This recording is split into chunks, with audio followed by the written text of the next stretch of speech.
Поздним зимним днем небольшой горный город Аспен, Колорадо, тонул в снегу. Хлопья падали медленно и упорно, приглушая звуки и укутывая улицы в белую тишину. На центральной площади теплым светом выделялось кафе Iron Pine. Окна запотели от пара, смеха и запаха горячего кофе. Внутри царил привычный уют, тихие разговоры, звон посуды, спокойствие. Дверь распахнулась, и внутрь вошла худенькая 9-летняя девочка. Ее звали Эмили Уотсон. Лицо покраснело от мороза, из-под старой розовой шапки выбивались пряди каштановых волос. Но внимание сразу привлекало другое – протез ноги. Он был слишком маленьким и жестким, из-за чего каждый шаг давался с болью. Эмили не плакала и не жаловалась, просто двигалась осторожно, будто боялась сделать лишнее движение. Она оглядывала зал, ища не людей, а место – тихий угол, где можно просто посидеть. У первого столика она вежливо спросила, можно ли присесть. Женщина ответила отказом, даже не взглянув на нее. За другим столом двое студентов сделали вид, что ничего не слышат. После третьего отказа руки девочки задрожали, но слез не было. Она направилась в самый дальний угол. Там сидел мужчина около 40 лет, Майкл Рид, бывший морской пехотинец США. Он держался прямо и спокойно, как человек, привыкший к дисциплине. У его ног лежала немецкая овчарка по кличке Макс, служебный пес на пенсии, но все еще внимательный.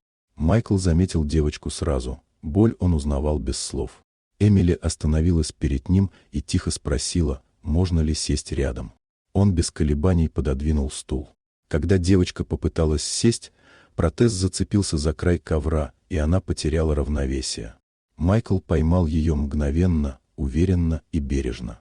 Макс встал рядом, словно прикрывая ее собой.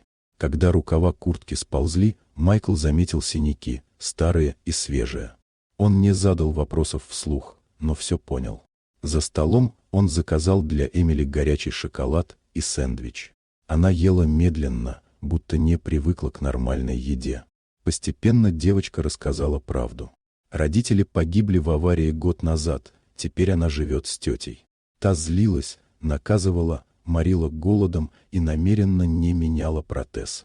Авария, из-за которой Эмили потеряла ногу, тоже не была случайной. Тетя видела ее за машиной и не остановилась. «Если со мной что-нибудь случится, деньги будут ее», – прошептала девочка, говоря о страховке и опеке. Майкл действовал быстро. Он связался с надежными друзьями-ветеранами и службами защиты детей. Эмили увезли в безопасное место.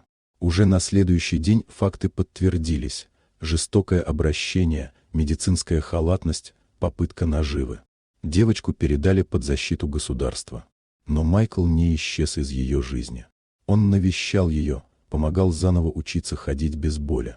А Макс стал ее постоянным спутником. Со временем Эмили снова начала смеяться, не потому, что мир стал идеальным, а потому что кто-то наконец сказал ей: «Ты важна, и тебя будут защищать». Иногда этого достаточно, чтобы изменить все.